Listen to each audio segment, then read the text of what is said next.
20h jusqu'à minuit, bien sûr, sur RMC, sur BFM Sport, avec Ali Benarbia, avec Alpha Baldi. On va continuer notre page Mercato et notre grand jeu des directeurs sportifs qui marche pas mal. Alors, vous savez qu'il y a un classement qui est actualisé. J'ai les notes sous les yeux. Hop. Alors, le meilleur pour l'instant, c'est Kevin, qui avait joué au directeur sportif du PSG, une note de 8,5, puisque chacun met sa note, je vous le rappelle. Ça dépend qui notait. À l'époque, c'était Daniel, Jonathan et moi. Moi, j'avais mis 9 sur 10. Ah, bah voilà, c'est ce que j'allais dire. Tu l'as aidé à grimper. Parce que moi, les deux dernières fois, j'ai filé du 6 et du 5,5, moi. Ah, toi, tu fracasses, toi. Du tout. Non, si la personne, elle innove, oui. Le dernier, le dernier au classement, j'ai essayé de dire que c'était le Toulousain. En fait, non, c'est un supporter de Monaco. Il a une moyenne de 6,16. Ouais, voilà. Ce soir, on a un Lillois et un Rennais. On va démarrer par le Lillois, c'est Vincent, qui est supporter du LOSC. Salut Vincent. Deux clubs qui nous ont régalé l'année dernière. T'as raison. Salut Vincent. Alors, salut Vincent. Je rappelle le principe. Tu es directeur sportif du LOSC. Là, je te bombarde à ce poste prestigieux donc, que tu rêves d'occuper en tant que supporter. C'est normal. Bien sûr. Et tu vas nous donner un peu ta stratégie. Alors, t'as entendu toutes les infos du jour. Les mecs susceptibles de venir, annoncés aujourd'hui. Kofi, par exemple, Pépé, tout ça. Donc, il faut que tu prennes tout ça en considération. Nous t'écoutons et ensuite tu seras évalué en tant que directeur sportif par l'équipe de l'After. Bielsa. Vas-y. D'accord, mais la première chose, c'est que c'est pas très sympa de me mettre directeur sportif avec Bielsa comme entraîneur, parce que c'est ce que j'ai voulu te dire. Directeur sportif avec Bielsa, c'est comme être vendeur de vêtements dans un camp de nudistes, ça sert pas à grand chose en fait. Je vais lui faire une liste de 30 joueurs réfléchis tactiquement, et lui il va me sortir un joueur qu'il a vu jouer 30 minutes en D4 brésilienne et il va le vouloir. Non mais excuse-moi, tu aurais dû retourner le truc en disant déjà, je vais voir Bielsa, je lui ai dit monsieur Bielsa, je sais que vous avez une liste prête, donnez-la moi. Faites-moi votre hiérarchie et je vais faire en sorte de vous satisfaire. Et il faut aussi la liste des sparring partners à la CFA, attention. Il a besoin d'une liste de sparring partners. Il est choisi lui aussi, même à la CFA. Donc tu as du boulot. Alors, vas-y, fort de ces éléments, nous t'écoutons.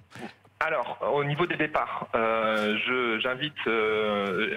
continue à dire que certains vont partir et j'en invite d'autres à partir, comme Botéac, je l'envoie à Dijon, c'est un ancien club pour lui, je pense qu'il y sera très bien. Palmieri ira à Caen, même s'il aura beaucoup de mal à s'adapter. Bacham, Avouba partiront, pour moi ils iront au Qatar, mais là c'est déjà d'actualité.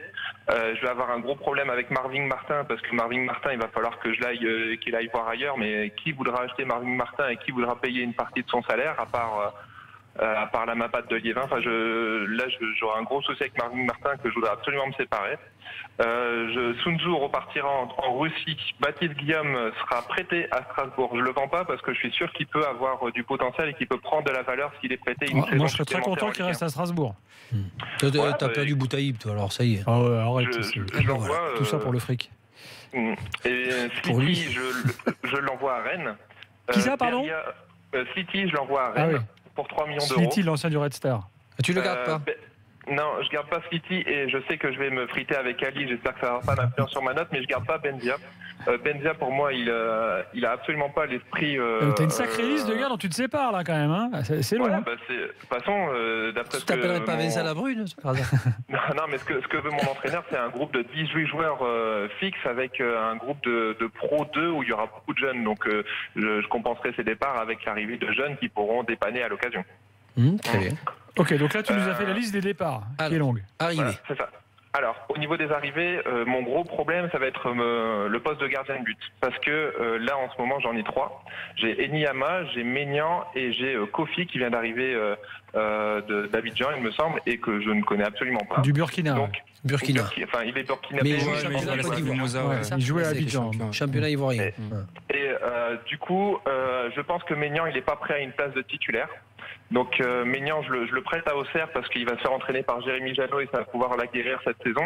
Et j'hésite entre garder Enyama et Kofi en deuxième gardien ou faire une offre pour Lecomte. Lecomte, il a fait une très mauvaise saison cette année à Lorient. Par contre, la saison d'avant et les saisons d'avant, j'ai trouvé explosif et très très bon. Donc tu te débarrasses de 2 gardiens en fait au final. Non. J'en prête un, je peux vendre Enyama et je fais une offre pour Lecomte. Très bien. Donc tu aurais quoi, Lecomte numéro 1 et le Burkinabé numéro 2. Enyama, je le prends aussi à Strasbourg, s'il veut, il n'y a pas de problème. Alors, Enyama, c'est difficile parce que il y a 2 ans, il a été extraordinaire, mais en toute objectivité, il a été très moyen la saison dernière en étant très peu décisif. À l'image du club, de la défense aussi, ça l'aide pas. Il n'y avait plus personne. comme Bielsa joue en 3-3-3-1, j'ai simplifié ça en 3-4-3 et j'ai donc 3 défenseurs centraux. Donc il va falloir que j'achète un défenseur central et j'ai une liste de 3 noms. J'ai Diop, Julien et Gnagnon, avec une préférence pour Gnagnon que j'ai vu jouer plusieurs fois à Rennes, que j'ai trouvé énorme dans tous les sens du terme.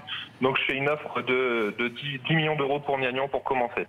Prends Lafont et prends Duprat. Lille est dessus d'ailleurs. Dis-moi, prends Lafont, prends Duprat et dégage Bielsa. Et t'as Toulouse. Non, j'en prends un des 3, donc je prends soit mes Gnagnon en priorité, quoi. Et tout en sachant que Julien, j'ai trouvé extraordinaire dans le jeu de tête et qui pourrait être compatible avec mes 2 autres défenseurs centraux qui sont Soumaoro et Alonso en défense à 3. Ouais. Ok. Ensuite, Soumaoro, je mets une pièce sur lui. J'ai 3 joueurs qui, pour moi, à la fin de saison, pourraient être vendus pour au moins 30 millions chacun et Soumaoro, il est dedans. Au niveau des arrières droits, donc je prolonge Corchia et je lui donne le brassard de capitaine parce qu'il faut quand même conserver l'identité lilloise. Ce serait le plus ancien au club et c'est un capitaine de nationalité française qui parle bien français et un bon gars. Je pense que je le prolonge et je lui donne le brassard. Par contre, il va me falloir un remplaçant en arrière droit. Donc arrière droit dans un 3-5-2, c'est quand même un arrière droit très offensif et je fais une offre pour Pied de Southampton. Comme Puel n'est plus là, Pied ne jouera plus à Southampton. Je pense que c'est un bon joueur à récupérer. Pourquoi pas. Après donc sur le côté gauche, arrière gauche, je fais une offre pour Mendy du Havre. Rien d'original là-dedans, mais il y a vraiment le profil.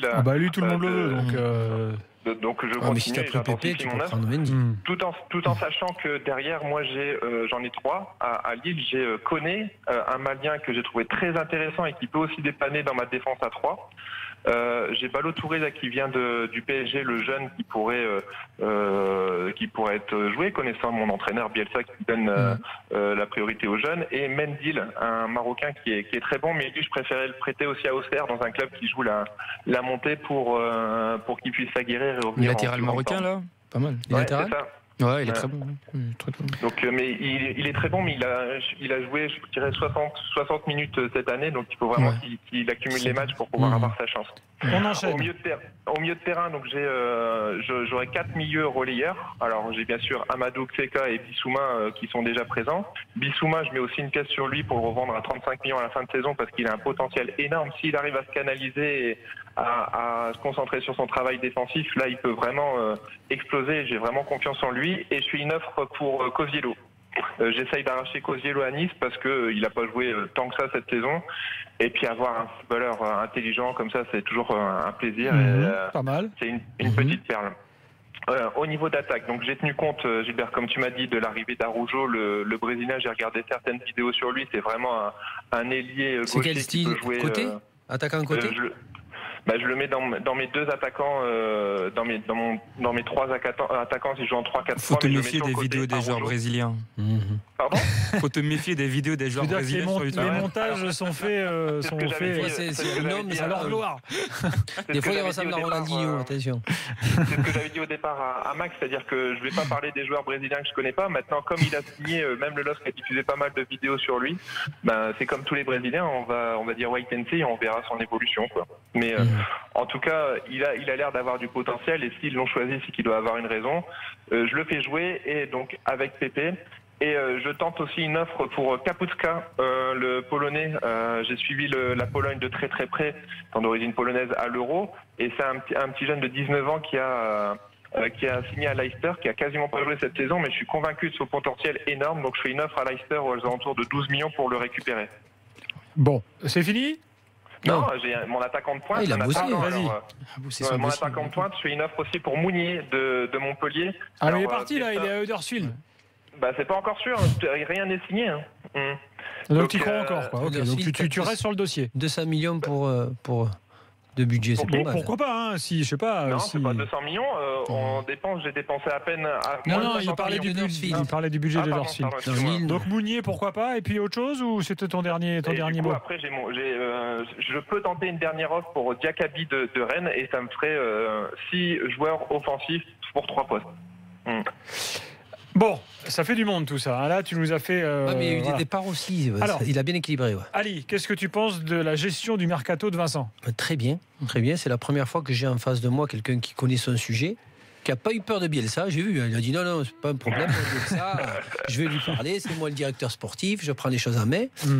Puis c'est adéquat avec les départs. Ce qui est bien, c'est qu'il a fait plusieurs départs et il a fait en même temps plusieurs arrivées et il a épousé la tactique un petit peu de Bielsa. Et donc, ça me plaît. Je vais mettre un petit 8,5. 8,5 pour Ali. Ouais, moi ça me plaît aussi. Ça se voit qu'il a bossé son dossier et il tient compte déjà des arrivées qui ont été effectuées au mercato hivernal et là également au départ qui se sont faits. Et j'espère quand même qu'il aura beaucoup de premiers choix, qu'il va pas être obligé de se tourner vers les deuxièmes choix, notamment en défense, s'il va tourner vers Julien, tout ça. Moi, je lui mets une note de 7,5. 7,5, ouais, c'est très bon en tout cas. C'est très très bon. Bah moi, je mets 8,5 aussi, Vincent. Le seul reproche que je puisse te faire, c'est que quand même là, tu chamboules un peu tout, hein. C'est-à-dire que tu refais carrément une équipe, hein, quasiment. C'est ce que va faire bien. J'apporte des seconds choix et des troisièmes choix. Et Gilbert, je te trouve ténère. J'ai quand même envoyé Baptiste Guillaume en prêt gratos à Strasbourg. Quoi. Ouais, non, mais là, et je suis sûr que si tu l'aurais laissé parler. Tu ne peux pas essayer de m'influencer avec ce genre de choses. Si, il a le droit. Ah oui, il a le droit. Il peut tenter, mais ça ne marche pas. Je suis incorruptible. Et il rachète même. Après, si tu me files Niama, je peux peut-être te rajouter 0,5. Il va même racheter Boutaïb. Il va racheter Boutaïb et le prêter à Strasbourg. Tu vois. Bon, Vincent, en tout cas, voilà, 8,5, 7,5, 8,5, tu fais partie des très bien notés de notre classement. Merci à toi. Dans quelques instants, on va parler de Rennes. Alors je ne sais pas si notre Rennais qu'on va avoir sera content de ce qu'a dit Guillaume, parce que là, ce qu'a dit Vincent, parce que Vincent il a piqué à Rennes tous les meilleurs et il leur a filé les pourris. C'est ce qu'il voulait faire. Donc, bon. On va voir ça dans quelques instants. Et puis on parlera également dans quelques secondes de tout ce qui se passe à Lens avec Gervais Martel qui était un peu dans l'œil du cyclone, là, dans l'œil de l'actionnaire principal, mais qui reste en poste. Et Lens surtout qui continue de se battre et qui estime que Amiens devrait avoir des points en moins, ce qui pourrait pourquoi pas faire monter Lens. Donc je vous raconte ça dans quelques instants dans l'after, quand j'ai oublié les chapeaux des gardiens qui arrivent dans un quart d'heure. À tout de suite.